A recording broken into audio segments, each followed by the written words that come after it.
The sentence arrived without a salutation, as if courtesy itself had been asked to wait outside.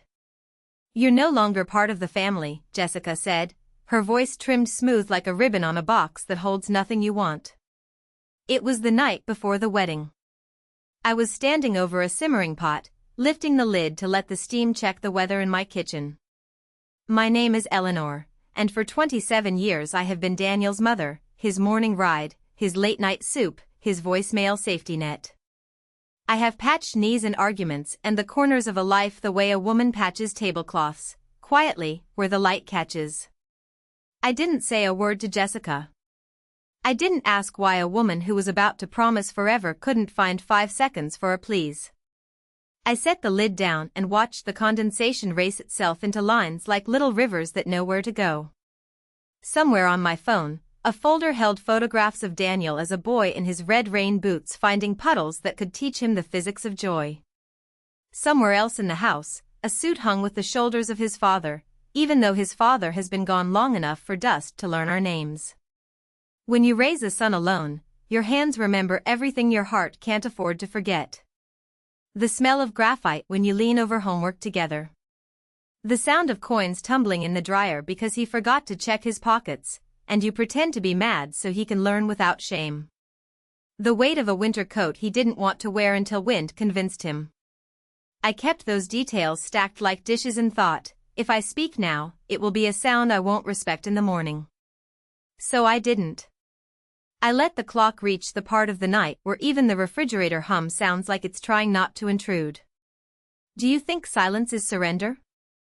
Sometimes it is a rope you hold while a storm tries to be louder than your roof. I sat at the kitchen table with the good mug, the one that forgives drops, and I said 3 truths into the room. The tea is warm. I am Daniel's mother. Tomorrow is still coming. I added a 4th because grief has always respected arithmetic in this house. I will not beg a door that just learned to lock itself. The night before big days is always strange: births, funerals, weddings, time folds like linens and you live 2 minutes at once. In one, I am remembering Daniel at 8, wearing a paper crown at the counter while I cut a cake with too much frosting, and he tells me he will marry me first because I always remember where he puts his rocks. In the other, I am a woman told to stay home because family is now a club with a cover charge and a bouncer in a white dress. I washed the pot. I put the spoon in the drawer where it lives beside the spatula that still smells like pancakes when you ask nicely. I went to bed and let the pillow learn the shape of my jaw. Before sleep found me, I said this to the ceiling as if it were a careful friend: if there is a lesson, I will find it without making a scene. And if there is a mercy, let it arrive before noon. Morning wore a color I don't have a name for, somewhere between apology and resolve. I made toast. I set another plate beside mine because old habits take their time leaving. The house held its breath. No car in the driveway. No tuxedo shoes tap dancing in the hall. Just my slippers and the news on low, where people argue politely for a living. I ironed the shirt I would have worn, and when it lay flat like a map of a place I wouldn't visit, I put it back in the closet and said thank you to no one in particular. I met Jessica 2 years ago in a grocery aisle where oranges pretend to be suns. She was decisive about fruit, and that confidence traveled. She decided where Daniel should live, closer to the office, where he should eat, they know us there, and what his weekends should cost, you only live once. I tried to like her in the way you hold your palm under a faucet, waiting for the water to turn warm. Sometimes it did. She could laugh with all her teeth.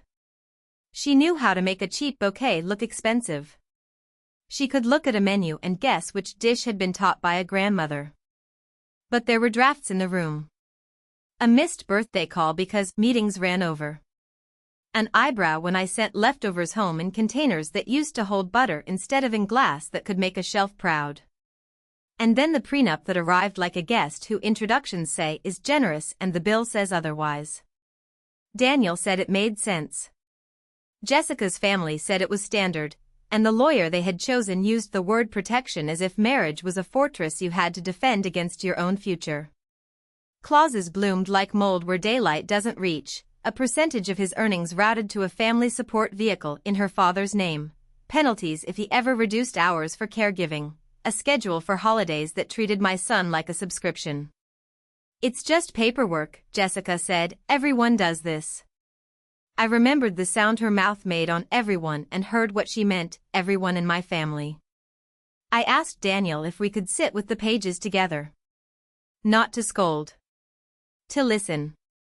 He sighed the sigh of a man who carries two loyalties and hasn't learned that you can set one down without dropping the other. "Mom, it's fine," he said. "It's just to make her parents feel safe." Safe is a word that does a lot of heavy lifting in sentences that are afraid to say money. I let it be. Not because I agreed. Because my son's face looked like a bridge being asked to hold more than its engineer wrote down. The night before the wedding, when Jessica removed me from the story with one sentence, it wasn't because I would have misbehaved. It was because I would have recognized the script they were about to recite in front of God and a florist. I did not argue. I folded my hands the way women fold storm warnings and put water on because water has never insulted me.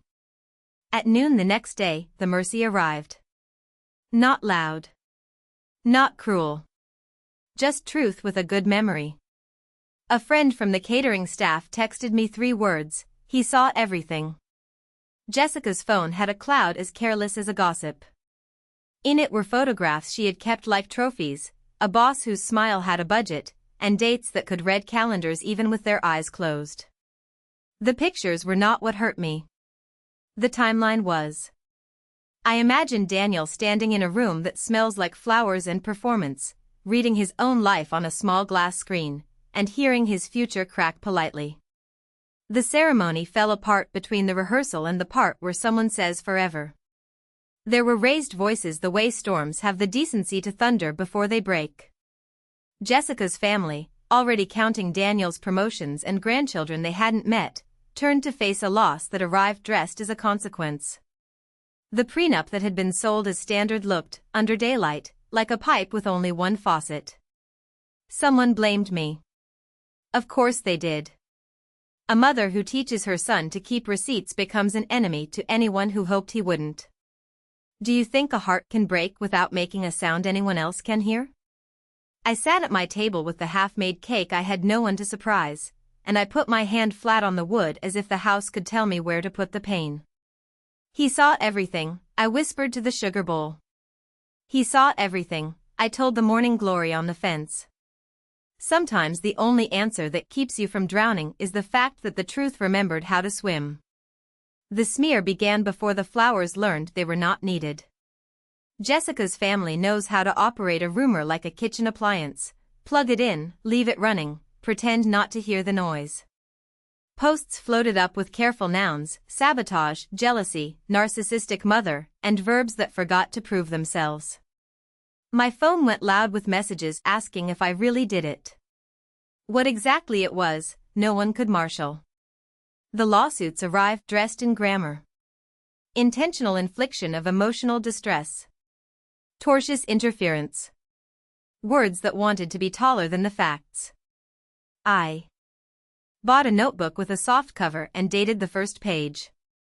I wrote, "This is the day the weather turned and I learned where the windows are." I printed the prenup, every clause that tried to pass itself off as care while siphoning a man's earnings into someone else's pockets. I circled the part that would have fined my son for taking unpaid leave to care for a sick child. I underlined the percentage that belonged to a family support vehicle managed by her father who had, public records politely observed, filed for bankruptcy twice. Documents leave footprints if you teach your eyes to look for them. Then I listened. The florist's assistant sent me a voicemail after everyone else had gone home. In it, she told me the card Jessica had dictated for my place setting, reserved for appearances. A junior bridesmaid who still believes secrets should not have to carry purses sent me a screenshot of a group chat where Jessica's mother called me the obstacle. A bartender slid me a napkin with the first 3 letters of the boss's name and the hour he left the rehearsal with the bride-to-be. A venue manager, compassionate, tired, forwarded me the hold harmless form Jessica's family had demanded he sign in case the mother causes a scene. He had refused. He, unlike others, had decided to be a person at work. Once you begin to hold evidence in your hands, you learn it has a temperature. It runs hot until it understands you are not there to burn anyone, you are there to light the part of the room where receipts remember being written. I called a journalist named Mara who has a voice that bows to nobody. She works at a paper that still smells like ink even on the internet. I asked for a meeting in a booth at the diner where the coffee arrives old and perfect. I brought my notebook, my printouts, my underlines, and the one thing rumor cannot counterfeit, patience. Mara did not smile at the number of pages. She did not nod at my adjectives. She asked for dates, times, corroboration. She asked for consent to call the venue, the florist, the bartender, the bridesmaid's mother. She asked me to send the prenup to a lawyer who stands in rooms where language tries to compromise integrity. She asked me to sit with my hands in my lap while she did her work. That last part was the hardest. Mothers are not built for waiting when our children are bleeding out in public. But I waited. I cooked. I walked the long block past the school where Daniel had once played a shepherd in a pageant and forgot his line and the donkey brayed at the exact wrong moment, and we all agreed that God enjoys comedy. I breathed. I let the truth travel in shoes it trusted. Jessica's family filed an ex parte motion for a gag order. The court clerk stamped a denial because requests need reasons, not choreography. They left flyers on windshields in my neighborhood with my name dug into the paper like a bruise. A woman at the grocery store asked if I regretted ruining my poor son's big day.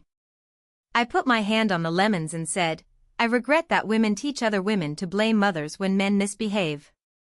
She blinked. I bought the lemons anyway. Mara called the following Wednesday. We have the boss on record, she said. We have the timeline. We have the prenup.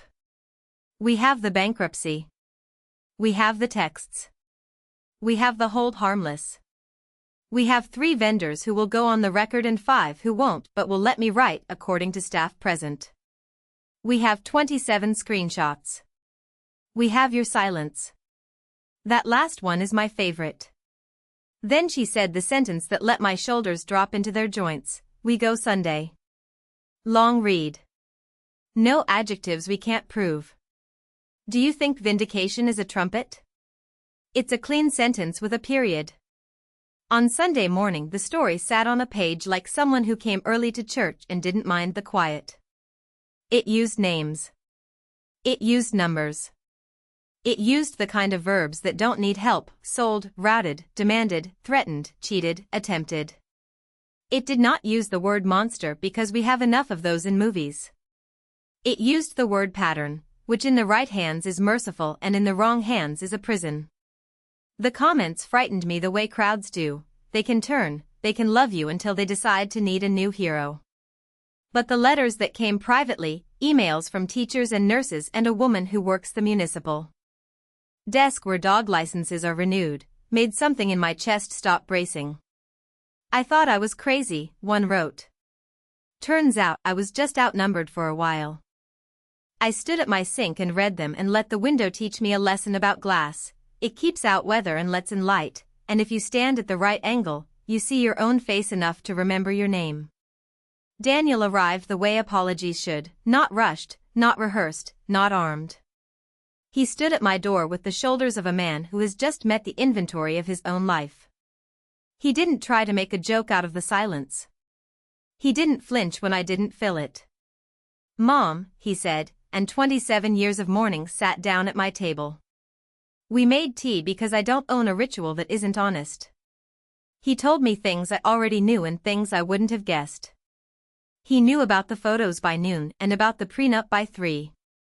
He learned about the family support vehicle when a caterer, out of pity or rage, told him the vendors had been advised to bill Jessica's father directly after the merger. He had Googled the bankruptcy records and seen the dates dance with the clauses. He had heard his name used like a purse. He had wanted to run. He did. I am ashamed, he said. Not for being fooled, people get fooled all the time, but for asking you to approve a play you weren't allowed to read. He looked at his hands as if they might have signed something in their sleep. I wanted a family so badly, he added, I forgot I already had one.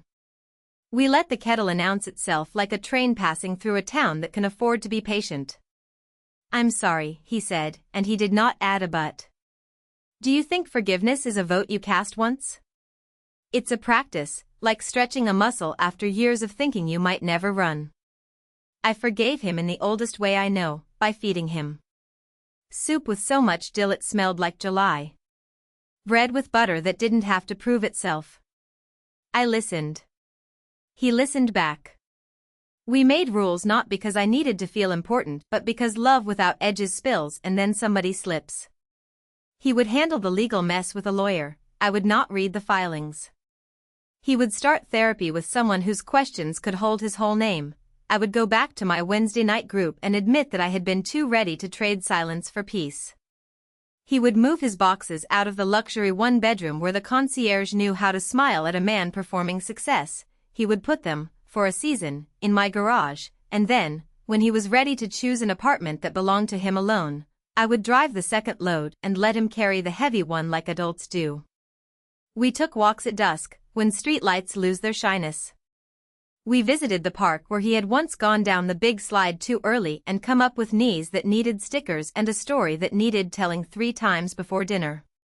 We practiced declarative sentences. He said, I was wrong.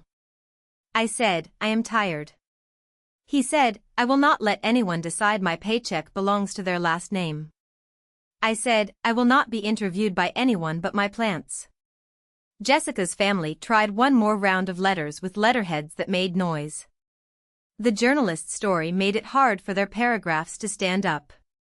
A quiet request came through their attorney for mutual non-disparagement, which is expensive wallpaper for a wall that doesn't need to be there. We declined. Not to keep talking. To keep living without pretending mouths needed handcuffs. Their threats became postcards no one sent. Their silence, when it arrived, was not kind, but it was clean. There were people to thank. The florist's assistant. The bartender. The venue manager. The junior bridesmaid's mother who taught her daughter that truth is not gossip when it has a purpose. I wrote notes that did not perform gratitude, they practiced it. I added a line at the end I recommend to anyone rebuilding after a public mess. When the next woman shows up on your doorstep with a folder and a face you recognize, believe her the first time. We made something new on Sundays. Not church, exactly, though I suspect God listened in. We called it leftovers and letters. A handful of older women who have learned to make 3 ingredients into a feast came over with containers, and Daniel cooked one big honest dish, chile, lasagna, chicken roasted with the patience of a person who has apologized well. Then we wrote, to the paper, to the vendors, to ourselves. You would be amazed what a son can say when the pages are for no one's eyes but his own and his mother's, and how the hand steadies when ink remembers mercy. In the quiet after the headline loses its appetite, a life grows in small, obedient ways. The washing machine hums like it has been forgiven for the coins it swallows. The ivy on the fence negotiates with July. The kettle learns my name again every afternoon at 4. Daniel brings me a roll of stamps and we affix them to envelopes for friends who still think mail is a room you can enter. I sleep. Not every night. Enough. Jessica called once, not to apologize, but to narrate. People who live close to lies often mistake narration for repentance. She said she was going through a lot. She said she had been pressured. She said she never intended to hurt anyone, which is the way a person asks the world to measure intention heavier than action. I told her I believed much of that might be true. I told her I also believed my son deserved to be loved by someone who can work a sentence without the word route in it. I wished her a future with a mirror that doesn't lie. We hung up. The line was as light as a string when you finally let it go. The lawsuits dissolved like sugar in tea. The smear tried one last season and then lost funding, as all bad projects do.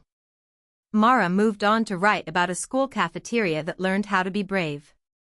The florist's assistant started her own shop where buckets of peonies stand next to daisies without rank. The bartender quit and went back to school to be the kind of social worker who learns her client's favorite candy. The venue manager raised his prices for people who behave like thunderstorms indoors and offered discounts to couples who know how to bring their own kindness. The junior bridesmaid danced at her prom and sent me a picture of a dress the color of yes. Daniel and I are careful with each other the way people are careful with dishes that survived a fall. We clink glasses softly and still enjoy the sound. He calls me before big decisions, not because he needs permission, but because advice is a tradition that tastes like Sunday gravy in this family. He keeps a copy of the prenup in a drawer, not as a wound, but as a manual for what not to sign. He dates. A woman named Sophia makes him laugh from the stomach. She wears shoes she can run in. She brings me lilies even though I tell her not to. She says she likes the way my house smells like starch and patience. I set a plate for her without asking my pride first. If you've made it here with me, and some part of your story needed a hand on the back rather than a chart or a cure, leave me one word so the next person knows where to sit. Here. Steady. Beginning. Tell me the small habit that keeps your name belonging to you. 3 truths before coffee, a walk that doesn't try to impress your watch, a pot you stir until the smell reminds your bones to trust you. And subscribe, if you want more rooms like this, quiet, cinematic, honest. Not for numbers. For company. At night, I rinse the cup and flip it on the rack. I check the lock once, not twice, because enough is a word I am learning to say with my hands. I speak 3 facts into the room and let the air agree. The tea is warm. I am Daniel's mother. Tomorrow is still coming. And a 4th, because I can. Family is not a stage. It's a table that remembers who said it.